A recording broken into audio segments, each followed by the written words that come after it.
বাংলাদেশে প্রতিদিন ঘটে যাওয়া গুরুত্বপূর্ণ ঘটনা ও নানা তথ্য নিয়ে আলোচনা এবং বিশ্লেষণে TVN24 নিউজ নেটওয়ার্কের নিয়মিত আয়োজন আলোচনায় বাংলাদেশ অনুষ্ঠানে দর্শক আপনাদের স্বাগত জানাচ্ছি। আমি আশফাক আহমেদ।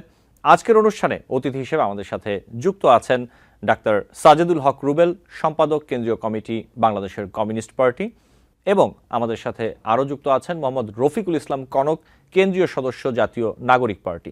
আপনাদের স্বাগত জানাচ্ছি আলোচনায় বাংলাদেশ অনুষ্ঠানে। আপনাদের সাথে আলোচনা শুরু করার আগে আমি দর্শকদের উদ্দেশ্যে কয়েকটি তথ্য একটু তুলে ধরতে চাই। প্রথমে যে তথ্যটি তুলে ধরতে চাই তা হচ্ছে জুলাই গণহত্যা নিয়ে জাতিসংঘের তথ্য অনুসন্ধানী মিশনের প্রতিবেদন উপস্থাপন করেছেন সংস্থাটির মানবাধিকার বিষয়ক হাই কমিশনার ভলকার তুর্ক। সুইজারল্যান্ডের জেনেভায় এই তদন্ত প্রতিবেদন আনুষ্ঠানিকভাবে উপস্থাপন করা হয়। এ সময় ভলকার তুর্ক বলেন যে জুলাই গণহত্যায় ব্যাপক ও সংগঠিতভাবে মানবাধিকার লঙ্ঘন হয়েছে, নারীর প্রতিও সহিংসতা হয়েছে, অনেক শিশু ও তরুণ আছে যারা সারা জীবনের জন্য বিকলাঙ্গ হয়ে গেছে। ফ্যাক্ট ফাইন্ডিং প্রতিবেদন তৈরিতে অন্তর্বর্তী সরকার পুরোপুরি সাহায্য করেছে, ভবিষ্যতেও বাংলাদেশকে সব ধরনের সহায়তা করবে কমিশন। সংস্কার প্রসঙ্গে তিনি বলেন অন্তর্বর্তী সরকার গণহত্যার বিচারের জন্য কাজ করে যাচ্ছে, পাশাপাশি বেশ কিছু সংস্কার কমিশন গঠন করেছে, তবে এই সংস্কার বাস্তবায়ন বেশ জটিল একটি প্রক্রিয়া। এরপর যে তথ্যটি তা হচ্ছে বাংলাদেশের অন্তর্বর্তীকালীন সরকার প্রধান উপদেষ্টা অধ্যাপক ডক্টর মোহাম্মদ ইউনূস বলেছেন মানবতা বিরোধী অপরাধের জন্য ক্ষমতাচ্যুত স্বৈরাচারী প্রধানমন্ত্রী শেখ হাসিনাকে বিচারের মুখোমুখি হতে হবে। স্কাই নিউজকে দেয়া এক সাক্ষাৎকারে তার সরকারের এই প্রতিশ্রুতির কথা ব্যক্ত করে বলেন বিচার হবে, কেবল তার নয়, তার সঙ্গে সংশ্লিষ্ট সকলের, তার পরিবারের সদস্য, তার সহযোগী বা দোসরদেরও বিচারের আওতায় আনা হবে। তিনি জোর দিয়ে বলেন হাসিনা বাংলাদেশে শারীরিকভাবে উপস্থিত থাকুক কিংবা ভারতে পালিয়ে থাকুক, তাকে অবশ্যই বিচারের মুখোমুখি হতে হবে। এরপর যে তথ্যটি তা হচ্ছে অন্তর্বর্তী সরকারের 7 মাসে বাংলাদেশে গণপিটুনির অন্তত 114টি ঘটনা ঘটেছে। এতে 119 জন নিহত এবং 74 জন আহত হয়েছেন। আর গত 10 বছরে গণপিটুনিতে মারা গেছে কমপক্ষে 792 জন, আহত হয়েছেন 765 জন। এটি বুধবার মানবাধিকার সংস্থা হিউম্যান রাইটস সাপোর্ট সোসাইটি এই তথ্য জানিয়েছে এবং তারা বলছে যে সম্প্রতি গণপিটুনির মাধ্যমে মানুষ হত্যা ও নির্যাতনের ঘটনা বেড়েছে। ডাকাত, চোর, ছিনতাইকারী সন্দেহে গণপিটুনির ঘটনাও বেড়েছে। এসবের বাইরে ধর্মীয় অবমাননা এবং ছেলে ধরার অভিযোগেও গণপিটুনির ঘটনা ঘটছে। গণপিটুনির ঘটনায় থানায় মামলা হলেও সুষ্ঠু তদন্ত ও অপরাধীদের শাস্তি নিশ্চিতের ঘটনা খুবই কম। এসব ঘটনায় জড়িত ব্যক্তিরা আইনের আওতায় না আসায় এ ধরনের ঘটনা থামছে না বলা হচ্ছে। এবং আরেকটি তথ্য তা হচ্ছে দীর্ঘ 40 বছর পর ইবতেদায়ী মাদ্রাসার শিক্ষকদের দাবি পূরণ হতে যাচ্ছে। ভাগ্য খুলছে, প্রথম ধাপে 1519 জন ইবতেদায়ী মাদ্রাসার 6000-এর বেশি শিক্ষকের তাদের এমপিও ভুক্তির প্রস্তাবের ফাইলে বুধবার স্বাক্ষর করে গেছেন বিদায়ী শিক্ষা উপদেষ্টা ডক্টর ওয়াহিদুদ্দিন মাহমুদ। ফলে খুব দ্রুত সময়ের মধ্যে তারা এমপিও ভুক্ত হচ্ছেন। শিক্ষা মন্ত্রণালয় সূত্রে এমন তথ্য জানা গেছে এবং বুধবার বিদায়ী বক্তব্যে এই বিষয়ের ইঙ্গিত দিয়ে গেছেন ওয়াহিদুদ্দিন মাহমুদ। তিনি নিজেই বলেছেন একই কারিকুলামে পড়াশোনা করিয়ে সরকারি প্রাথমিক শিক্ষকদের সঙ্গে ইবতেদায়ী শিক্ষকদের চরম বৈষম্য ছিল, সেই বৈষম্য নিরসনের উদ্যোগ নেওয়া হয়েছে।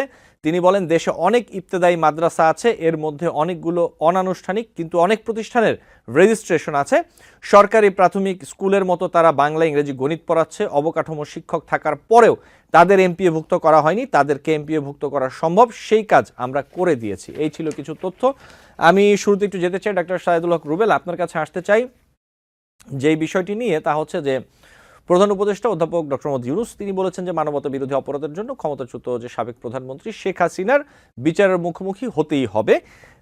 আমরা যদি দেখি যে এই যে জুলাই গণহত্যা নিয়ে যে জাতিসংঘের তথ্য অনুসন্ধানী মিশনের যে প্রতিবেদন উপস্থাপন, এই বিষয়টি আসলে কতটা সহযোগী হবে এই ব্যাপারে আপনি কি মনে করেন? এটা সহযোগী অবশ্যই হবে, তবে পুরো বিষয়টা নির্ভর করছে যে সরকার সাধারণত এই সমস্ত বিষয় নির্ভর করে হচ্ছে সরকারের আন্তরিকতার উপর। তো আমরা এখন পর্যন্ত বিগত কয়েক মাসে যা দেখেছি, অন্তত এই বিষয়টিতে সরকারের আন্তরিকতার কোনো আমরা বরখেলাপ দেখি নেই। সরকার খুব সিরিয়াস, কিন্তু সিরিয়াস হলেও কতগুলো বিষয় আমাদেরকে একটু বুঝে নেবে, কতগুলো বাস্তবতার জায়গায় বুঝে নিতে হবে। সেই বাস্তবতার জায়গাগুলো হচ্ছে যে যেই হারে আমরা অগাস্ট থেকে দেখেছি যে বিশেষ করে হত্যা মামলাগুলোর ক্ষেত্রে কিভাবে করে গণ মামলা হচ্ছে, 200, 300, 400 লোকেও হচ্ছে আসামি হচ্ছেন, দেশে আছেন, বিদেশে আছেন, তারাও আসামি হচ্ছেন। অর্থাৎ এই ব্যাপারে বিষয়গুলোকে কিন্তু জটিল করে তোলা হচ্ছে। ফলে এই ক্ষেত্রে আরো আগেই মনে হয় আইন মন্ত্রণালয়কে বা আরো আগে একটু সিরিয়াসলি দেখা দরকার ছিল। কারণ বিভিন্ন সারা বাংলাদেশের যে হাজার খানেক থানাতে যে বিষয়গুলো হয়েছে বা চলেছে, সেটার ক্ষেত্রে একটি শব্দ ইদানিং শোনা যায়, আগেও শোনা যেত, বিগত সরকার আমলেও শোনা যেত, সেটা হচ্ছে মামলা বাণিজ্যের ব্যাপার। তো এই মামলা বাণিজ্যের কারণে অনেক মানুষকে কিন্তু এই মামলায় জড়ানো হয়েছে। ফলে পুরো প্রক্রিয়াটা একটু কঠিন, একটু জটিল আকার ধারণ করেছে। তো সেই জায়গা থেকে আমার মনে হয় আরেকটু স্মার্টলি হ্যান্ডেল করা দরকার এবং আরেকটু কসাসলি হ্যান্ডেল করা দরকার ছিল এবং এখনো সময় আছে, এখনো সেটা হ্যান্ডেল করতে পারে। তারপরে যে এক্ষেত্রে দেখবেন যে জাতিসংঘ বলেন বা বলেন আন্তর্জাতিক সংস্থাগুলো, তারা কিন্তু সর্বোচ্চ শাস্তির ক্ষেত্রে তাদের কিন্তু এক ধরনের বিবেচনা আছে, মোটামুটি কঠোর অবস্থান রয়েছে তারা মৃত্যুদণ্ডের বিরুদ্ধে। কিন্তু বাংলাদেশের মানুষের আবেগের যে জায়গা রয়েছে, সেই জায়গার সাথে সেটার অনেক ক্ষেত্রে মিলবে না।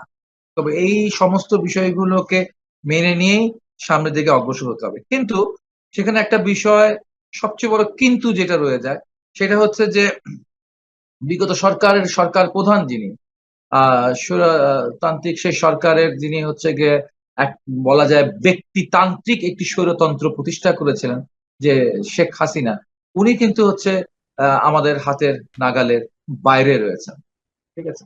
এবং তাকে হাতের নাগালে বাইরে থেকে তিনি বিদেশে থাকা অবস্থায় তার বিচার প্রক্রিয়াটা সম্পন্ন করা যেতে পারে, এটা হয়েছেও। কিন্তু সেই বিচার প্রক্রিয়া বাস্তবিক অর্থে তাকে হয়তো আপনি এখন যে পরিস্থিতি তাতে শাস্তি দিতে পাচ্ছেন না। এবার তাকে সে শাস্তির মুখোমুখি করবার জন্য, শুধু শাস্তিটা শুধু কাগজের শাস্তি নয়, বাস্তবের শাস্তির মুখোমুখি করার জন্য কিন্তু অনেক বেশি একটি কূটনৈতিক তৎপরতা প্রয়োজন। এবং সেই কূটনৈতিক তৎপরতার ক্ষেত্রে হতে পারে জাতিসংঘের এই রিপোর্ট আমাদেরকে, বাংলাদেশকে সহযোগিতা করবে, বাংলাদেশকে সহযোগিতা করবে এই রিপোর্ট। তবে এই বিষয়টা গিয়ে লেগে পড়ে থাকার লাগবে আর কি। জি। আর একটা জিনিস মনে করতে হবে যে এই মুহূর্তে বাংলাদেশের যে পরিস্থিতি, আপনি বিচার প্রক্রিয়া পরিচালনা করবেন, আপনি যে সমস্ত সংস্কার প্রস্তাবগুলো উত্থাপন করেছেন সেটাও গিয়ে আপনাকে করতে হবে, এবং স্যামালটেনিয়াসলি আপনাকে নির্বাচনের প্রস্তুতিও গ্রহণ করতে হবে। ফলে একটার জন্য আরেকটি বন্ধ করে বা একটাকে সামনে এনে আরেকটিকে নির্বাচন প্রক্রিয়ার মধ্যে বাংলাদেশ ঢুকে যাবে, তখন যেন বিচার প্রক্রিয়া কোনোভাবে ক্ষতিগ্রস্ত হতে না পারে। আবার যখন বিচার প্রক্রিয়া চলবে, নির্বাচন প্রক্রিয়া অগ্রসর হবে, তখন যে সংস্কারগুলোর বিষয়গুলো শুরু হয়েছে, সেটা যেন আবার কোনোভাবে থমকে না যায়। ফলে তিনটি বিষয়, একদিকে নির্বাচন, একদিকে সংস্কার, আর একদিকে গিয়ে বিচার, তিনটি তার আপন আপন পথে সামনের দিকে অগ্রসর হবে। জি। আপাতত আপনার এই প্রশ্নের প্রেক্ষাপটে এটুকুই আমার আলোচনা। জি, আপনাকে ধন্যবাদ। আমি একটু রফিকুল ইসলাম আপনার কাছে আসি। একই বিষয় নিয়ে আপনি নিশ্চয়ই শুনছিলেন যে প্রধান উপদেষ্টা যেমনটা বলেছেন যে ক্ষমতাচ্যুত সাবেক প্রধানমন্ত্রী শেখ হাসিনাকে বিচারের মুখোমুখি করা হবে, তিনি বাংলাদেশে সশরীরে আসুক অথবা ভারতে থাকুক। এবং আরেকটি বিষয় যেটি, যে জুলাই গণহত্যা নিয়ে জাতিসংঘের যে তথ্য অনুসন্ধানী মিশনের প্রতিবেদন সেটি উপস্থাপন করা হয়েছে। আপনি কি মনে করেন যে এই প্রতিবেদন উপস্থাপন এবং আন্তর্জাতিক মহলে যে এটি নিয়ে যে আলাপ আলোচনা হচ্ছে, এটি কতটা সহযোগিতা করবে এই বিচারের ক্ষেত্রে? ধন্যবাদ আপনাকে। প্রথমেই আসলে রুবেল ভাই যে বিষয়টা বলছে, মূল কথা হলো কি, দেখেন জাতিসংঘের যে কার্যকলাপগুলো, তারা সবসময় স্বচ্ছতার ভিতরে থাকে এবং তাদের যে অভিযোগে অভিযুক্ত হয় তারা সাজা পায়, এটা বাস্তব। কিন্তু এখন কথা হলো, ডক্টর মোহাম্মদ ইউনূস, আপনাকে এটা বুঝতে হবে, তিনি শুধু নট ওয়ান লিডার যে বাংলাদেশেরই যে একজন ইন্টেরিয়র গভর্নমেন্টের যে প্রধান হয়েছে এটা নয়, তিনি কিন্তু বিশ্ব বরেণ্য একজন ব্যক্তিত্ব, যেটাকে বলা হয় গ্লোবাল সেলিব্রিটি। সুতরাং তার মতো ব্যক্তিত্ব যদি এই ইন্টেরিয়র গভর্নমেন্টে থাকে, আর এই অবস্থায় জাতিসংঘের প্রতিবেদনও প্রকাশ হয়, এবং এই স্কাই নিউজে ডক্টর মোহাম্মদ ইউনূস নিজে যেহেতু বলেছেন, সুতরাং আমি মনে করি এই ফ্যাসিস্ট খুনি হাসিনা,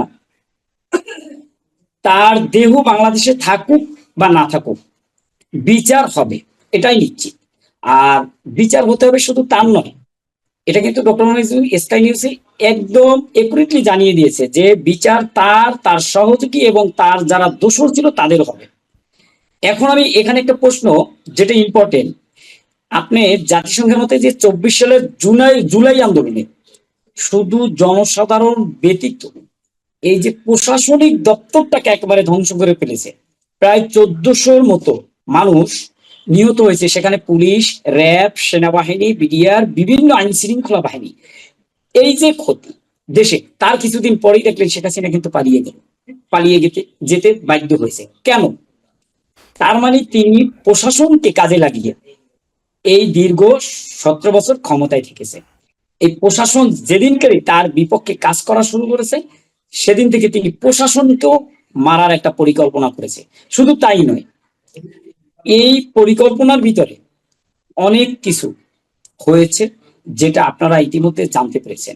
সুতরাং আমি মনে করি এই খুনি হাসিনা এবং ও যেখানেই থাকুক না কেন, প্রয়োজনে বৈদেশিক এবং সমস্ত বিশ্বের সহযোগিতা নিয়ে তাকে ভারতবর্ষে যে আমাদের যে বন্দি বিনিময়, যে চুক্তি, তার বিনিময় হলো তাকে আইনের মাধ্যমে ভারত থেকে বাংলাদেশে এনে বিচার কার্যক্রম করতে হবে। এটা আমাদের সমস্ত জনসাধারণের দাবি। আমি আশা করি interior government doctor Muhammad Yunus এ কাজে তিনি ব্যর্থ হবেন না, তিনি সফল হবেন, কারণ সমস্ত জনগণ তার পাশে আছে। সুতরাং আমার দাবি থাকবে যে যাতে এই খুনি হাসিনাকে দেশে এনে দৃষ্টান্তমূলক শাস্তি দেওয়া হয়। জি, আপনাকে ধন্যবাদ। আমি আরেকটি প্রশ্ন আপনার কাছে একটু রাখি রফিকুল ইসলাম, এই সংশ্লিষ্ট বিষয়, সেটি হচ্ছে যে শেখ হাসিনার যে বিচার প্রক্রিয়ার সঙ্গে নির্বাচনের কোনো সম্পর্ক নেই, এমনটি বলছেন বিএনপির স্থায়ী কমিটির সদস্য আমির খসরু মাহমুদ চৌধুরী। তিনি বলেছেন নির্বাচনী ব্যবস্থাকে পিছিয়ে নেওয়ার সুযোগ নেই, জনগণের ভোটে নির্বাচিত সরকার হাসিনা সহ আওয়ামী স্বৈরাচারী সরকারের বিচারের জন্য প্রতিশ্রুতিবদ্ধ থাকবে।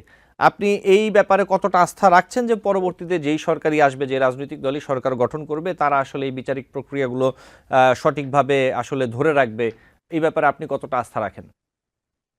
ঠিক আছে, আপনি দেখেছেন দীর্ঘ 53 বছর এই আমরা একই পদ্ধতির মধ্যে পড়ে আছি।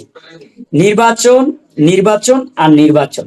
একটাই আমাদের মুখে কথা যে জনগণের ভোটের অধিকার। আসলে আপনি দেখেন এই জুলাই আন্দোলন বা দীর্ঘ 15 বছরে যারা লড়াই সংগ্রাম করেছে, এরা কি শুধু ভোটের আন্দোলনের জন্যই লড়াই সংগ্রাম করেছে?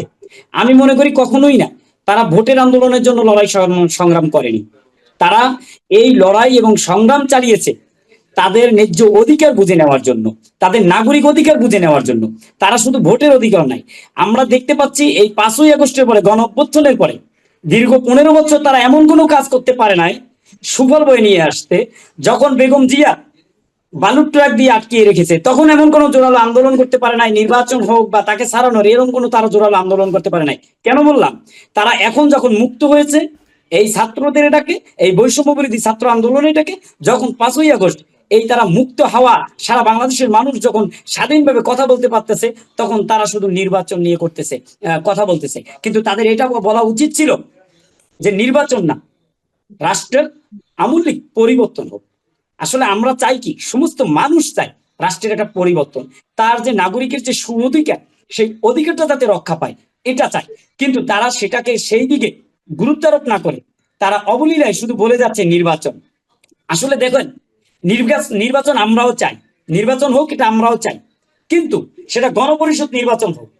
এই গণপরিষদ নির্বাচনের পরে একটি নতুন সংবিধান হোক, তারপরে জাতীয় ইলেকশন হোক।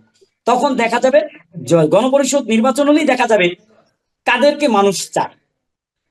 আসলে এই রফিকুল ইসলাম, এখানে একটি প্রশ্ন রাখি আপনার কাছে। আপনি যে গণপরিষদের কথা বলছেন, এখানে আমি একটু তুলে ধরি, বাংলাদেশ একটি গণমাধ্যমে যে একটি রিপোর্ট হয়েছে, সেখানে বলা হচ্ছে যে জামায়াত মনে করে গণপরিষদ ও সেকেন্ড রিপাবলিক কিভাবে হবে সেটার কোনো ব্যাখ্যা আসেনি, এই পদক্ষেপ বিতর্ক তৈরি করতে পারে। ইসলামী আন্দোলন মনে করে সংবিধানের ব্যাপক সংস্কার অনুমোদনে গণপরিষদ হতে পারে, সেকেন্ড রিপাবলিক প্রতিষ্ঠায় তাদের আপত্তি নেই, তবে এসব করতে গিয়ে যাতে কোনোভাবে জাতীয় নির্বাচন অনিশ্চয়তার মধ্যে না পড়ে অথবা অনিশ্চয়তা তৈরি না হয়। জি, রফিকুল ইসলাম বলুন।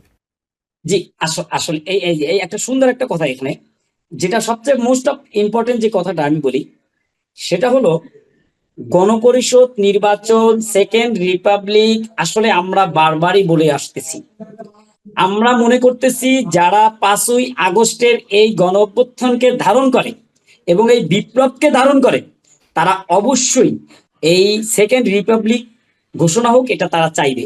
যারা একমাত্র এটার বিরোধিতা করবে, যে সেকেন্ড রিপাবলিক না হোক বা এর বিপক্ষে থাকবে, আপনারা মনে করবেন তারা আসলে জুলাই বিপ্লবেরও বিপক্ষে ছিল। তারা আসলে এই খুনি হাসিনা, এই ফ্যাসিস্ট স্বৈরাচারী হাসিনার সাথে মিশে এতদিন তারা এই দেশে রয়েছে এবং রাজনীতি করে গেছে বিভিন্ন সুবিধা রয়ে। সুতরাং আমি এটা স্পষ্ট করে বলতে পারি, অবশ্যই এই সেকেন্ড রিপাবলিক প্রয়োজন এবং গণপরিষদ সেই সাথে গণপরিষদ নির্বাচন জরুরি। আর গণপরিষদ নির্বাচন আপনারা জানেন শুধু বাংলাদেশে আরো একবার কিন্তু হয়েছে, কিন্তু এই গণপরিষদ নির্বাচন হলে যারা এখন নির্বাচন করতেছে তাদের সমস্যা কোথায়? আপনারা যদি ভেবেই নেন যে আপনারা নির্বাচনেই জিতে যাবেন, তাহলে আমি মনে করি আপনারা গণপরিষদ নির্বাচন দিয়ে দেন। আপনারা সবাই জন্য ইন্টেরিয়র গভর্নমেন্টকে বলেন সংস্কার করুক এবং গণপরিষদ নির্বাচন আপনারা আহ্বান করেন, গণপরিষদ নির্বাচনের দিকে অগ্রগতি হন, গণপরিষদ নির্বাচনের জন্য প্রস্তুতি নেন। কিন্তু আপনারা তা না করে শুধু মানুষের ভোটের অধিকার আর নিচ্ছি। মানুষের ভোটের অধিকার বলতে কি বোঝে? একজন সাধারণ খেটে খাওয়া মানুষ তার যে ভোট দিলে তার কি এমন পরিবর্তন হবে, কিন্তু রাষ্ট্রের পরিবর্তন যখন সংস্কার হবে গণপরিষদ, তখন সে তার সমস্ত সুযোগ সুবিধা ভোগ করতে পারবে, আইনের সুশাসন প্রতিষ্ঠা হবে। আপনারা দেখছেন দীর্ঘ 16 বছরে কোনো আইনের শাসন ছিল?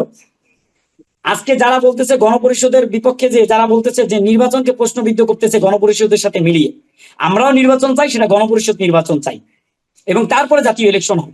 জি রফিকুল ইসলাম, আমি আসবো আপনার কাছে আবারও, নিশ্চয়ই আমি আপনার কাছে আসবো। শাহিদুল হক রুবেল, আমার বিরতির আগে 2 থেকে 2.5 মিনিট সময় আছে, আপনি একই বিষয় যদি একটু বলতেন।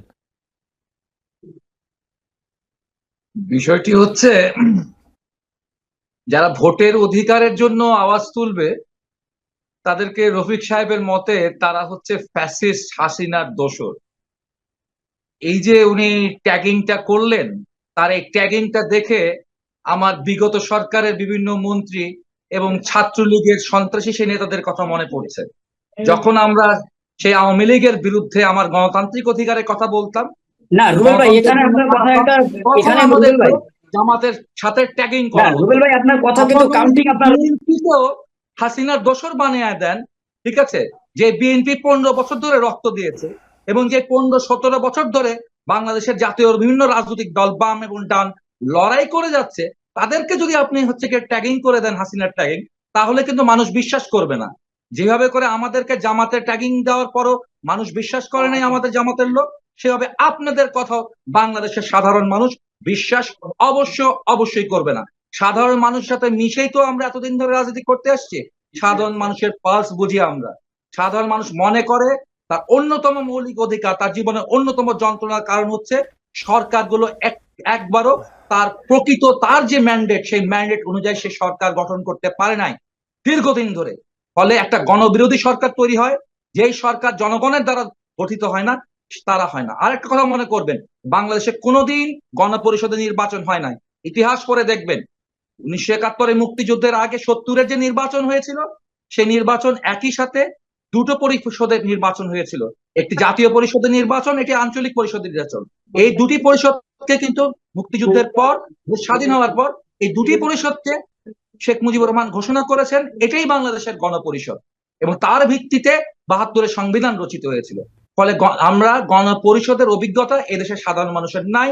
সাধারণ মানুষ জানেও না যে গণপরিষদ বলে কি আছে। সাধারণ মানুষ জানে যে আমার ভোটে নির্বাচিত চেয়ারম্যান দরকার, মেম্বার দরকার, এমপি দরকার, আমার পক্ষের আমার কথা বলবে এমন মানুষদের জাতীয় সংসদে প্রতিনিধিত্ব করা দরকার। আর যারা জাতীয় সংসদীয় নির্বাচনে জিতবেন তারাই আবার আইন পরিষদেও ভোট পাবেন, কারণ জনগণ তাদের দলকে ক্ষমতায় আনতে দেখতে চায়। ফলে যারা পপুলার, সেই পপুলার দল আপনি হতে পারেন, আপনি সেভাবে ক্ষমতায় আসবেন। আপনি আইন পরিষদে জিতলে জাতীয় পরিষদে জিতবেন, জাতীয় সংসদে জিতবেন। জাতীয় সংসদে জেতার যদি আপনার যোগ্যতা থাকে, তাহলেই আপনি ওই আইন পরিষদের নির্বাচনও কিন্তু আপনি জিততে পারবেন। জি শাহিদুল হক আমার রুবেল, এখানে একটা কথা আশফাক ভাই শুনুন, রুবেল ভাই এই জায়গায় একটা কথার আমি প্রতি উত্তর করি, যেটা হলো আমি কোনো ট্যাগিং না, আমি বলতে চাইছি জনগণ কিন্তু শুধু ভোটের অধিকারটাই চাইনি। আমি বলতে চাইছি এটাই, জনগণ তার নাগরিক যে আইনের অধিকার, একটা নাগরিকের যে অধিকার, সেই অধিকারটা চেয়েছে, সে শুধু ভোটের অধিকার চাইনি। কিন্তু এখানে আমরা শুধু জনগণকে ভোটারের অধিকারের মধ্যেই রেখে দিতে চাচ্ছি। কিন্তু একটি মানুষ, একটি জনগণ, এই জনগণ শুধু ভোটের অধিকারটা বোঝে না। তিনি একদিন ভোট দিল আর আসলো, রাষ্ট্রের কোনো উন্নয়ন হলো না, এই জন্য কিন্তু তার দায় আছে। সুতরাং মানুষ ভোটের অধিকারের জন্য এই জুলাই আগস্টের আন্দোলন করেনি, কোনো গণ অভ্যুত্থান বাংলাদেশের এই ভোটের অধিকারের জন্য হয়নি। রাষ্ট্রের সমস্ত মানুষ যাতে ভালো থাকতে পারে, আইনের সুশাসন প্রতিষ্ঠা হয়, নাগরিক অধিকার যাতে বজায় থাকে, তার জন্যই মানুষ এই লড়াই করেছে। রফিকুল সুতরাং রুবেল ইসলাম, ভাই যেটা কথা বললেন যে ট্যাগিং, এটা ট্যাগিং এর বিষয় না। এটা আমি এটাই বুঝেছি যে ভোটের অধিকার, আপনি যতই জনগণকে বলেন যে ভোটের অধিকারের জন্য এই যুদ্ধ হয়েছে, জনগণ কিন্তু মুখ ফিরিয়ে নেবে আলটিমেটলি আপনাদের কাছ থেকে। রফিকুল কারণ ইসলাম আসবো এই বিষয়টি নিয়ে, আমাকে একটি বিরতি নিতে হবে, আমাকে একটি জনগণকে বিরতি নিতে হবে। সিদ্ধান্ত নিতে দেন, জনগণ মুখ ঘোরাবে কি ঘোরাবে শাহিদুল না। হক না, না, রুবেল, জনগণ ভোটের অধিকারের জন্য ভাই, জনগণকে সিদ্ধান্ত নিতে দেন, দ্রুত একটা জনগণ নির্বাচন সিদ্ধান্ত নেবে, তাহলে জনগণই সিদ্ধান্ত নেয়। জনগণ সিদ্ধান্ত নেবে, জনগণ ঠিক আছে, দ্রুত তাহলে জনগণকে আপনি ছেড়ে দেন, গণপরিষদ ইলেকশন দেন না। জনগণকেই সিদ্ধান্ত নিতে দেন, জনগণ আপনি সিদ্ধান্ত দিবেন জনগণের না, হাতে ছেড়ে দিলে জনগণকে গণপরিষদ ইলেকশন দেন, আপনি গণপরিষদ এবং ইলেকশন সেই দেন, সিদ্ধান্ত গণপরিষদের হবে দিনে সমস্যা কোথায়? তাহলে নির্বাচনের মধ্যে দিয়ে। রফিকুল জনগণকে ইসলাম চায়। এবং শাহিদুল হক জনগণ রুবেল, বুঝবে। আমাকে একটি বিরতি নিতে হবে, বিরতি থেকে ফিরেই আমরা এই আলোচনায় আমরা ফিরবো আবারও। ধন্যবাদ আপনাদের। দর্শক, আলোচনায় বাংলাদেশ অনুষ্ঠান নিচ্ছি ছোট্ট একটি বিরতি, সাথে থাকবেন। টিবিএন 24 টেলিভিশন দেখতে আজই কল করুন 7187776556। লগ ইন করুন www.totalcablebd.com। দর্শক, আলোচনায় বাংলাদেশ অনুষ্ঠান আপনাদের আবারও স্বাগত জানাচ্ছি। আমি সরাসরি প্রশ্ন চলে যেতে চাই। শাহিদুল হক রুবেল, আপনার কাছে আসি বিরতির পর। বাংলাদেশের একটি গণমাধ্যমে প্রকাশিত যে প্রতিবেদন, সেখান থেকে আমি একটি তথ্য তুলে ধরছি। তা হচ্ছে, আগামী জাতীয় নির্বাচনে অন্য কোনো দলের সঙ্গে জোটে যাবে না তরুণদের নবগঠিত রাজনৈতিক দল জাতীয় নাগরিক পার্টি। এককভাবে 300 আসনে তারা প্রার্থী দেওয়ার সক্ষমতা আছে বলে মনে করছে, দলটির নেতারা তাই জানাচ্ছে। এবং তারা জানিয়েছে যে নিবন্ধন পেতে ঈদের পর আবেদন করা হবে। এই যে নতুন রাজনৈতিক দলটি তরুণদের দ্বারা যারা তৈরি করলো, এর প্রক্রিয়া আপনি কিভাবে দেখছেন? এটি নিয়ে নানা আলোচনা সমালোচনা আছে, এবং আপনারা যেমন নির্বাচন, গণপরিষদ, জাতীয় নির্বাচন এবং গণপরিষদ নিয়ে কথা বলছিলেন, এই বিষয়গুলোতে আপনি কি বলবেন শাহিদুল হক রুবেল? এই ক্ষেত্রে আমি তাদের স্পিরিটের সাথে খুবই একমত, কারণ তারা বলছে তারা নতুন একটি রাজনৈতিক বন্দোবস্ত চায়, এবং যদি সত্যি নতুন রাজনৈতিক বন্দোবস্তকে তারা ধারণ করে, তাহলে এই যে বাংলাদেশের 53 বছর ধরে যারা দেশ শাসন করেছে, হ্যাঁ, শুধু তো আওয়ামী লীগ শাসন করেনি, বিএনপি শাসন করেছে, তার সাথে জামাত ইসলামও দেশ শাসন করেছে। ইভেনকি 1971 সালেও জামাতে ইসলাম ওই সেই সময়কার যে প্রভিন্সিয়াল কমিটি ছিল, সেই কমিটি তারা ছিল 4 জন মন্ত্রী ছিল 1971 সালে। আবার 2001 থেকে 2007 পর্যন্ত যে সরকার, সেখানেও তাদের দুজন মন্ত্রী ছিল। অতএব 53 বছরের এই যে শাসন কাল বাংলাদেশের, সেই শাসনকালের অংশ ছিল জামাত ইসলাম, আওয়ামী লীগ ছিল, বিএনপি ছিল, জামাত ইসলাম ছিল, জাতীয় পার্টি ছিল। ফলে এই যে প্রতিষ্ঠিত রাজনৈতিক দলগুলো রয়েছে, এবার যে রাজনৈতিক দলগুলো বিভিন্ন সময় বিভিন্ন জোট তৈরি করেছিল, এদের কারোর সাথেই আমি মনে করি যে সত্যিকারের অর্থে আমি যদি একটি নতুন রাজনৈতিক বন্দোবস্তের কথা বলি, তাহলে তাদের বাইরে এসেই তাদের সেই নির্বাচন করার সেই সাহসটা করা দরকার। আজকে সে যতই ভোট পায়, কিন্তু তাকে নতুন একটি রাজনৈতিক মোর্চা হিসেবে সে তার দাবি উত্থাপন করেছে, জনগণের কাছে যে আওয়াজটা দিয়েছে, সে আওয়াজের প্রতি তার আন্তরিকতা, সততা থাকার বহিঃপ্রকাশই হতে পারে যে সে এককভাবেই 300 আসনে নির্বাচনে অংশগ্রহণ করবে। আমি তাদের যে এই বক্তব্যটির সাথে আমি খুবই তাদেরকে আমি অভিনন্দন জানাই যে তারা এই সাহস করে এই বক্তব্যে তারা স্টিক করেছে। তবে রাজনীতির আবার শেষ কথা নেই, আমরা জানি না সামনের দিনে আবার কি হতে পারে। জি, রুবেল, শাহিদুল হক রুবেল, আপনাকে ধন্যবাদ। রফিকুল ইসলাম, একটু আপনার কাছে আসে এই বিষয় নিয়ে। এই যে আপনারা যে বলছেন যে 300 আসনে আপনারা প্রার্থী দিবেন, আপনাদের সক্ষমতা আছে এবং নিবন্ধনের জন্য আপনারা ঈদের পর আবেদন করবেন, এই বিষয়ে যদি একটু জানাতেন রফিকুল ইসলাম। আসলে দেখেন, আমাদের আহ্বায়ক এবং সদস্য সচিব আক্তার হোসেন, তাদের নেতৃত্বে যে দল, তরুণদের যে দল, আসলে এটা সবচেয়ে বড় একটা বিষয়। এটাকে মানুষ বলে ফেলেছে ছাত্রদের দল, কিন্তু দেখেন, আমি নিজে ছাত্র নই, আমার ছাত্রত্ব শেষ হয়েছে আরো 10 থেকে 11 বছর আগে। এটা একটা তরুণদের দল, আর তরুণদের আইকন হচ্ছেন নাহিদ ইসলাম, আক্তার হোসেন। সুতরাং আমরা প্রস্তুতি নিচ্ছি। এখন এই যে 300 আসনের নির্বাচন, তার আগে যে আমাদের দাবি সেকেন্ড রিপাবলিক এবং গণপরিষদ, রাষ্ট্র সংস্কার এবং মানুষের যে অধিকার ভুক্ত হয়েছিল সেই মানুষের অধিকার ফিরিয়ে দেওয়া এবং আইনের সুশাসন প্রতিষ্ঠা। রফিকুল ইসলাম, নির্বাচন কমিশন, যে একটু আমি আপনার কাছে একটা প্রশ্ন রাখি। নির্বাচন কমিশনও বলছে যে তারা ডিসেম্বরের নাগাদ একটি জাতীয় নির্বাচন আয়োজনের জন্য প্রস্তুতি নিচ্ছে এবং সরকারের পক্ষ থেকে বিভিন্ন সময় প্রধান উপদেষ্টা বলছেন যে ধরে নেওয়া যায় যে ডিসেম্বরের দিকে একটি নির্বাচন অথবা মার্চের মধ্যে একটি নির্বাচনের আয়োজন করতে যাচ্ছে। আপনাদের যে নতুন রাজনৈতিক দল, আপনারা 300 আসনে প্রার্থী দিবেন এবং আরও রাজনৈতিক মাঠ পর্যায়ে বিভিন্ন কাজ আছে, সেই জায়গা থেকে আপনারা কতটুকু মনে করছেন যে আগামী নির্বাচনে আপনারা নিবন্ধন যদি পাওয়ার পরবর্তীতে আপনারা কতটুকু আসলে জনসম্পৃক্ত হতে পেরেছেন অথবা ওই সময় পর্যন্ত হতে পারবেন, আপনারা নিজেদের কোথায় দেখছেন? ধন্যবাদ আপনাকে। আমরা কতটুকু জনসমর্থন পেয়েছি বা জনগণ আমাদের সাথে কতটুকু আছে তার একটা বাস্তব প্রমাণ 28শে ফেব্রুয়ারি মানিক মিয়া এভিনিউতে ইতিমধ্যে প্রমাণ হয়ে গেছে। আমরা যদি ওই সময় আমাদের যে প্রস্তুতি ছিল, যদি প্রস্তুতি পরিপূর্ণ করতে পারতাম তাহলে লোক হতো মিনিমাম 7 থেকে 8 থেকে 10 লক্ষের কাছাকাছি। কিন্তু আমাদের সংকীর্ণতা নিজেদের মধ্যে, এর জন্য প্রায় 3 লক্ষের কাছাকাছি লোক ওখানে জনসাধারণ এসেছে তাদের নিজেদের উদ্যোগে।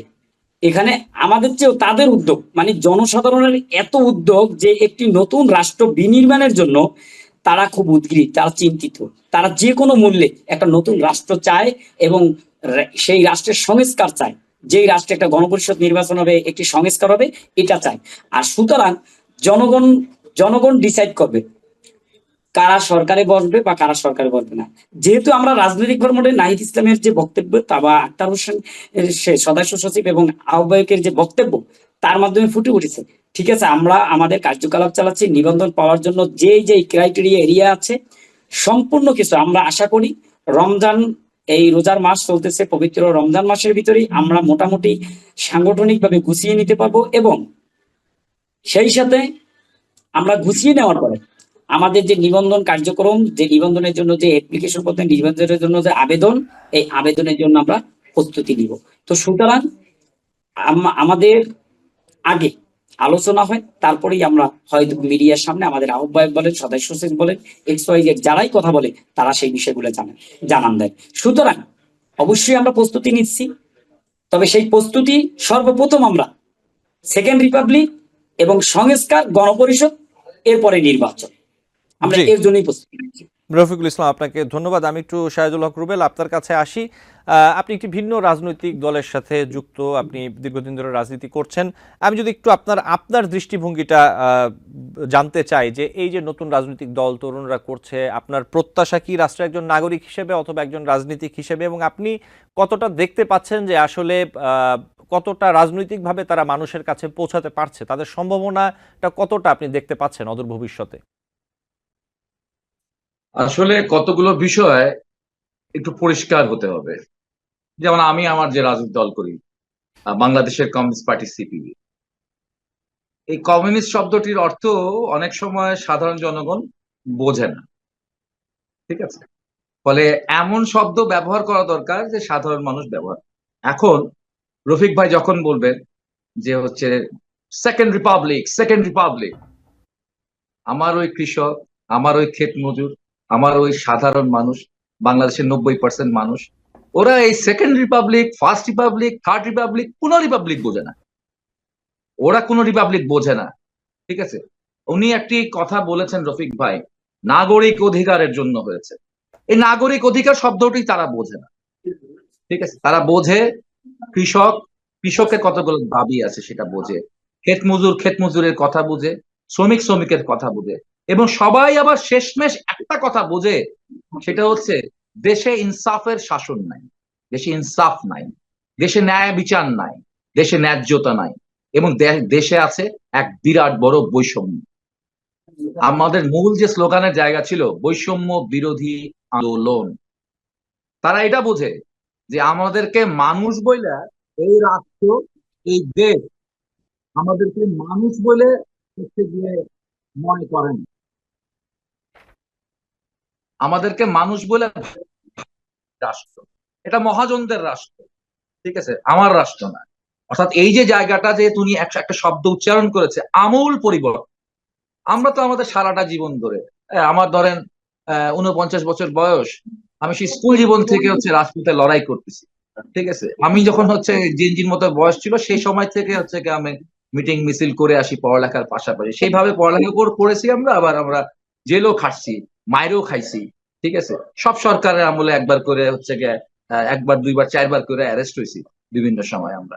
তো এই মানুষগুলোর মাঝখানে আমরা গিয়ে যেটা দেখছি যে আমাদের যে প্রত্যাশার জায়গা ছিল আমূল পরিবর্তন করা, রাষ্ট্রের আমূল পরিবর্তন। রাষ্ট্রের আমূল পরিবর্তন করতে হলে আপনাকে মূল যে জায়গা পরিবর্তন করতে হবে সেটা হচ্ছে রাষ্ট্রের অর্থনৈতিক বন্দোবস্তের জায়গা পরিবর্তন ঘটাতে হবে। এখানে এই বিষয়টি আমি একজন রাজনীতিবিদ হিসেবে পরিষ্কার না যে তারা কোন রাজনৈতিক অর্থনীতিকে তারা গ্রহণ করেছে, পলিটিক্যাল ইকোনমিটা তারা কোনটা গ্রহণ করেছে। ঠিক আছে, এটা খালি খুব স্পষ্ট করতে হবে। যেই পলিটিক্যাল ইকোনমিতে এই মুহূর্তে বাংলাদেশ চলছে, ঠিক একই পলিটিক্যাল ইকোনমিতে শেখ হাসিনা 15 বছর দেশ শাসন করেছে। তার আগে খালেদা জিয়া করেছে, তার আগে হাসিনা, তার আগে আবার খালেদা জিয়া, তার আগে আবার এরশাদ করেছে। অর্থাৎ দীর্ঘদিন ধরে আমরা একটা নিউ লিবারাল ইকোনমির ফাঁদে বাংলাদেশ আটকে গেছে এবং সেই নিউ লিবারাল ইকোনমির ফাঁদ থেকে আমরা বেরোতে পারছি না। বাংলাদেশে যে এনজিও তন্ত্র কায়েম হয়েছে, সেই এনজিও তন্ত্র এসেছিল সেই মার্কিং প্রেসক্রিপশনে, আমেরিকান প্রেসক্রিপশনে যে নিউ লিবারাল ইকোনমি, সেটাকে বাংলাদেশকে টিকায় রাখার জন্য। আসলে এই কথাগুলো অবশ্য বাংলাদেশের সাধারণ মানুষ বোঝে না। ঠিক আছে, কিন্তু এই কথাগুলো বুঝতে হবে রাজনীতি করতে হলে। ফলে আপনাকে সুনির্দিষ্টভাবে একটি অর্থনৈতিক বাংলাদেশের এই বাংলাদেশকে যে আপনি তুলে নিয়ে আসবেন, এই বৈষম্যহীন দেশটা কিভাবে বানাবেন, তার একটা হচ্ছে গিয়ে রোড ম্যাপ বাংলাদেশের মানুষের সামনে দিতে হবে। একটা বিশ্বাসযোগ্য স্বপ্ন আপনাদেরকে বিনির্মাণ করতে হবে। 5ই আগস্ট পর্যন্ত একটা স্বপ্নের জায়গায় সারা দেশের মানুষ আটকে এসেছিল, এক জায়গায় এসে গেছিল এবং সেই সময় সত্যি 3 লাখ 5 লাখ 10 লাখ মানুষ মানিক মিয়াতে এসেছিল 5ই আগস্ট। ঠিক আছে, আমরা তা দেখেছি। ঢাকা শহরের রাজপথে সেই লক্ষ লক্ষ মানুষ নেমেছিল। কেন নেমেছিল? তাদের কাছে স্বপ্নটা স্পষ্ট হয়েছিল, এক দফা ছিল যে শেখ হাসিনার পদত্যাগ চাই। ঠিক আছে, খুনি হাসিনার পদত্যাগ চাই, একটা দফায় তারা ক্লিয়ার এন্ড কাট তারা নেমেছিল। এখন ক্লিয়ার এন্ড কাট কি, আপনি হচ্ছে গিয়ে বাংলাদেশকে কিভাবে করে উদ্ধার করবেন, সেটা কিন্তু শুধু স্লোগানে হবে না। সেকেন্ড রিপাবলিক কি জিনিস, সে সেকেন্ড রিপাবলিকের কি জিনিস আছে যে জিনিস হচ্ছে গিয়ে বাংলাদেশের মানুষের বৈষম্যকে দূর করবে, সেটাকে সুস্পষ্টভাবে বলতে হবে। 5 রিপাবলিকের কি সমস্যা ছিল, আসলে কি সমস্যা ছিল, যে সমস্যাগুলো স্বৈরতন্ত্র তৈরি করেছিল। এখন আবার এই যে গণতন্ত্র যে নতুন করে বিনির্মাণ হচ্ছে, সেই গণতন্ত্র যে আবার স্বৈরতন্ত্রায়ন হবে না, এটা অটোক্রাইজেশন হবে না, সেটার ক্ষেত্রে কুইক গ্যারান্টি আমরা দিতে পারবো। এগুলোর ক্ষেত্রে খুবই ডিটেইল, এটা একটি অনুষ্ঠানে আমি যে প্রশ্ন উত্থাপন করেছি তা হয়তো এত সংক্ষিপ্ত একটি অনুষ্ঠানে রফিক ভাই বলতে পারবেন না, বাট এটা তাদেরকে ভাবতে হবে, ব্রেন স্টর্মিং করতে হবে এবং সেই ভাষায় মানুষের কাছে বলতে হবে, যে ল্যাঙ্গুয়েজ মানুষ বুঝতে পারে। আমাদের সমস্যা হলো যারা আদর্শিক রাজনীতি করে তাদের ভাষাটা একটু কঠিন হয় আর কি, তাদের ভাষাটা হচ্ছে সাধারণ মানুষ বোঝে না। আবার রফিক ভাইরাও আবার ভাষা ইউজ করতেছে সেকেন্ড রিপাবলিক, এইটাও কিন্তু মানুষ বুঝবে না আর কি। ঠিক আছে, আপাতত এই থামলাম। জি, সাইদুল হক রুবেল, আপনাকে ধন্যবাদ। আমি একটু ভিন্ন প্রসঙ্গে আসি। সেটি হচ্ছে যে অন্তর্বর্তী সরকারের 7 মাসে দেশে গণপিটুনির অন্তত 114টি ঘটনা ঘটেছে। এতে 119 জন নিহত, 74 জন আহত হয়েছেন। আরও যে বিষয় আছে সেগুলো চুরি, ছিনতাই, ডাকাতি, এগুলো প্রতিদিনই হচ্ছে, এটি আর নতুন করে বলার কিছু নাই। রফিকুল ইসলাম প্রধান উপদেষ্টা কদিন আগেও বলেছেন অপরাধের পরিমাণ মোটেও বাড়েনি। বিবিসি বাংলাকে দেয়া এক সাক্ষাৎকারে স্বরাষ্ট্র উপদেষ্টা এর আগে বলেছেন যে পরিস্থিতি সন্তোষজনক। আপনি কতটা সন্তুষ্ট পরিস্থিতিতে, রফিকুল ইসলাম? তার আগে আমি একটু রুবেল ভাইয়ের প্রশ্নে একটু জবাব দিই। জি, যে রুবেল ভাই যেটা বলছে যে অর্থনৈতিক পরিবর্তন এবং বৈষম্যহীন, যেটা বলছে আসলে সেকেন্ড রিপাবলিক, এখন বাংলাদেশের সমস্ত জনগণ সেকেন্ড রিপাবলিক কি জিনিসটা কি এটা ভালোভাবেই বুঝতে পারে। হয়তোবা আমার এই জাহিদুল হক রুবেল ভাই বুঝতে পারতেছে না, কেন আমি বুঝতে পারতেছি না, তবে বাংলাদেশের সমস্ত জনগণ আমি মনে করি যে সেকেন্ড রিপাবলিক শব্দের অর্থ কি বা সেকেন্ড রিপাবলিকের জিনিসটা কি, এটা কি আসলে এটা সব জনগণ জানে। কিন্তু আমি মনে হয় রুবেল ভাই বুঝতে পারতেছে না সম্ভবত। তো আমি মনে করি রুবেল ভাই এত বছর যাবৎ রাজনীতি করেন, আমার আশা ছিল যে রুবেল ভাই এই বিষয়টা বুঝবে যে বর্তমান জনগণ, বর্তমান বাংলাদেশের মানুষ কত পার্সেন্ট শিক্ষিত, কতটা ইলিটারেট, সেটাও তার জানতে হবে। তো সুতরাং এই বিষয়গুলোকে আমরা পর্যালোচনা না করি, আমরা যেটা মূল বিষয়, সমস্ত রাজনৈতিক দলের এক হওয়া উচিত ছিল 31শে ডিসেম্বরই, যে যেহেতু বৈষম্যবিরোধী ছাত্র আন্দোলনের ডাকে গণ অভ্যুত্থান হয়ে এই খুনি ফ্যাসিস্ট স্বৈরাচারী শেখ হাসিনা পালিয়েছে, সুতরাং এই স্বীকৃতি স্বরূপ একটা যে সেকেন্ড রিপাবলিক যে প্রোক্লামেশন, এটা দেওয়া হোক। কিন্তু কারা বাধা দিয়েছে সমস্ত মানুষ জানে, আমি তো জানি যে রুবেল ভাইও জানে সুতরাং কেন বাধা দিল? রফিকুল ইসলাম, কারা বাধা দিয়েছিল, কেন বাধা দিয়েছিল একটু বলেন। জি রফিকুল ইসলাম। তো সুতরাং আমি মনে করি এটা বাধা না দিয়ে তাদের উচিত ছিল যে যারা আন্দোলনের ধারক এবং বাহক ছিল, উচিত ছিল এই আন্দোলনটা যারা ঘটিয়েছে, এই অভ্যুত্থানটা, যে অভ্যুত্থান যাদের হাত ধরে হয়েছে, তাদের যে স্বীকৃতি, এই স্বীকৃতিটা দেওয়া উচিত ছিল। কিন্তু আমরা এখনো সেই সেকেন্ড রিপাবলিক বা প্রোক্লামেশন নিয়ে এখনো কোনো আলোচনাতে আমরা দেখতে পাচ্ছি না। রফিকুল ইসলাম, 31 ডিসেম্বর কারা, আমাদের থেকে আপনি বলছিলেন যে কেউ বাধা দিয়েছিল, যদি বলতে চান এই সম্পর্কে। স্পষ্ট, আপনারা তো দেখতে পাচ্ছেন তাদের সব কাজে একটা গোষ্ঠী আছে, একটা গোষ্ঠী সব কাজে বাধা। এটা নাম নেওয়ার কিছু নাই, সব কাজে বাধা তাদের। এখানে কনফ্লিক্টের কিছু নাই, সব কাজে বাধা। আপনি সংস্কার চাবেন, বাধা। আপনি গণপরিষদ চাবেন, বাধা। আপনি সংবিধান নতুন করে লিখুন হোক, বাধা। সংবিধান সংস্কার হোক, বাধা। আপনার উন্নয়নমূলক রাষ্ট্রের যেই কাঠামো আমরা যাই চাবো, সবকিছুতে শুধু প্রতিবন্ধকতা, প্রতিবন্ধকতা। কেন ভাই এত প্রতিবন্ধকতা কেন? 5ই আগস্ট নাহিদ ইসলামের সেই 3 তারিখের ডাকের পরে এক দফা, ডাকের পরে 4 তারিখে যেদিনকার আসিফ মাহমুদ সজীব ভুইয়া যে বলল লং মার্চ টু ঢাকা, যে কাল পরশু নয় কাল, এইটাকে যেভাবে সারা বাংলাদেশের সমস্ত মানুষ একত্রিত হয়ে সেই সারা বাংলাদেশে ঝাঁপিয়ে পড়েছিল, যার ফলে গণঅভ্যুত্থান করেছে এই স্বৈরাচারী ফ্যাসিস্ট খুনি হাসিনা পালিয়ে যেতে বাধ্য হয়েছে। সুতরাং এই স্বীকৃতিটা দিতে সমস্যা কোথায়? আমি সুতরাং ইন্টেরিয়র গভর্নমেন্ট বলেছে সমস্ত দলের মত এবং তাদের সবার সাথে আলোচনা করে এটা দেবে, কিন্তু এখনো তার কোনো প্রক্রিয়া আমরা দেখতে পাচ্ছি না। এবার আসি আপনার মূল বিষয়। রফিকুল ইসলাম, রফিকুল ইসলাম আমার হাতে সময় একদম কম, আমি একটু শাহিদুল্লাহ রুবেলের কাছে যেতে চাই। গণপিটনের যে বিষয়টা আসছে, আমি একটা উল্লেখযোগ্য কথা বলি। গণপিটনের যে বিষয়টা আসছে, এইটা বর্তমান যে বছরের কথা বা মাসের কথা, আপনি 2019 সালের দিকে তাকান, 103 জন গণপিটুনিতে মরেছে। আর 2024 সালে এই ফ্যাসিস্ট খুনি হাসিনার দোসররা মিলেও 88 জন, ওয়ানলি 88 জন মারা গিয়েছে। আপনারা অলরেডি প্রতিবেদন দেখতে পেরেছেন জাতিসংঘের। সুতরাং আমি মনে করি এই 119 জনের মধ্যে এই যে ফ্যাসিস্ট খুনি হাসিনার দোসররা কিন্তু এখনো বাংলাদেশে রয়ে গেছে। তারা বিভিন্ন প্রোপাগান্ডা ছড়াচ্ছে, উস্কানিমূলক বাক্য ছড়িয়ে, মানুষের মধ্যে বিভ্রান্তি ছড়িয়ে এই ধরনের অপকর্ম ঘটাচ্ছে। এই ছিনতাইকারী, এই এত ছিনতাইকারী কোথা থেকে আসতো? জি রফিকুল ইসলাম, ধন্যবাদ। আমি আজকে সময় একদম কম, আমি একটু শাহিদুল্লাহ রুবেলের কাছে যাই একটু শেষ কথা নেওয়ার জন্য। শাহিদুল্লাহ রুবেল, আমার কাছে 2 মিনিট আছে, যে বিষয়গুলো নিয়ে কথা বলছিলেন রফিকুল ইসলাম, আপনি যদি বলতেন এই ব্যাপারে। এটা বলবার তো অনেক কিছু আছে, মাত্র 2 মিনিটে সম্ভব না। ঠিক আছে, আসলে জনগণ যে কি বোঝে সেটা জনগণ বোঝে। এটা হয়তো আপনি রূপায়ণ টাওয়ারে বসে বা আমি পুরানা পল্টনের মুক্তি ভবনে বসে এটা বুঝতে পারবো না আর কি। এটা জনগণের মধ্যে যান, জনগণ বুঝাই দিবে what is Republic, what is second Republic. ঠিক আছে, আর আমার মনে হয় আর একটু পড়ালেখা করতে হবে। ঠিক আছে, একটু পড়ালেখা আমরা কম করেছি, তো আমরা বাম রাজনীতি করি, পড়ালেখা মনে কম করা হয়। তবে পড়ালেখা করে বাংলাদেশকে জানতে শিখতে হবে। ঠিক আছে, বাংলাদেশকে জানতে শিখতে হবে। আমি এখন পর্যন্ত মনে করি যে হচ্ছে আমাদের অনেক কিছু জানার বাকি আছে, অনেক কিছু শেখার বাকি আছে। আপনি যদি বাংলাদেশকে নেতৃত্ব দিতে চান, তাহলে বাংলাদেশকে জানতে হবে, বাংলাদেশের সাধারণ মানুষকে জানতে হবে। নিজের মনের মাধুরী মিশিয়ে একটি কথাকে বাংলাদেশের মানুষের কথা বলে প্রমাণ করার চেষ্টা করবেন না।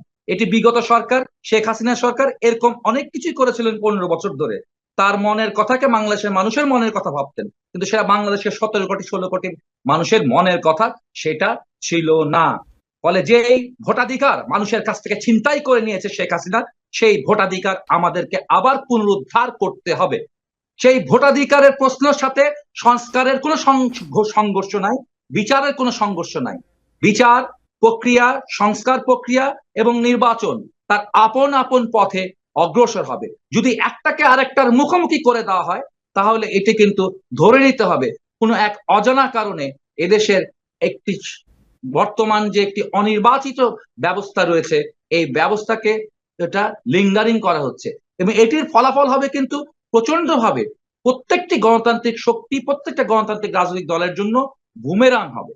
অন্ধকারের শক্তি, অশুভ শক্তি অবশ্যই এখন পর্যন্ত আছে, এখনো একটি প্রতি বিপ্লবের সম্ভাবনা আছে, এবং সেই প্রতি বিপ্লবের সম্ভাবনা গুলো কিন্তু আমাদেরকে ঠেকাইতে হবে। নতুন নতুন হঠাকরিতা করার মধ্য দিয়ে আমরা নিজেদেরকে ডাক্তার নতুন সাইদুল নতুন হক রুবেল, আমাকে শেষ করতে না, না, হবে। না, এখানে যে রফিকুল ইসলাম, প্রতি বিপ্লবের কথা ভাই। রফিকুল ইসলাম, আমাদের হয়েছে। সময় একদম শেষ। আমরা জনগণের সাথে মিশি রুবেল ভাই, আমরা জনগণের সাথে মিশি, আমরা জনগণের কথা বুঝি। যে আজকের মতো রফিকুল ইসলাম, সাইদুল হক রুবেল, বাংলাদেশকে পড়তে জানতে হবে। সাইদুল হক রুবেল, রফিকুল ইসলাম, আমাদের সময় শেষ অনুষ্ঠানের। আমি অনুরোধ করব আপনাদের কাছে, নিশ্চয়ই অন্য কোনো দিন আপনাদের সাথে এই বিষয়গুলো নিয়ে কথা হবে। আজকে আমি আন্তরিকভাবে ক্ষমা চাচ্ছি, একদম সময় শেষ। এই যে বিষয়গুলো নিয়ে সবশেষ কথা হচ্ছিল, এগুলোর কথা হবে। 1 মিনিট সময় নেই রফিকুল ইসলাম, অনেক ধন্যবাদ আপনাকে। দর্শক, আলোচনায় বাংলাদেশ অনুষ্ঠান আজ এই পর্যন্তই। পরবর্তী অনুষ্ঠান দেখার আমন্ত্রণ জানিয়ে বিদায় নিচ্ছি। ভালো থাকবেন।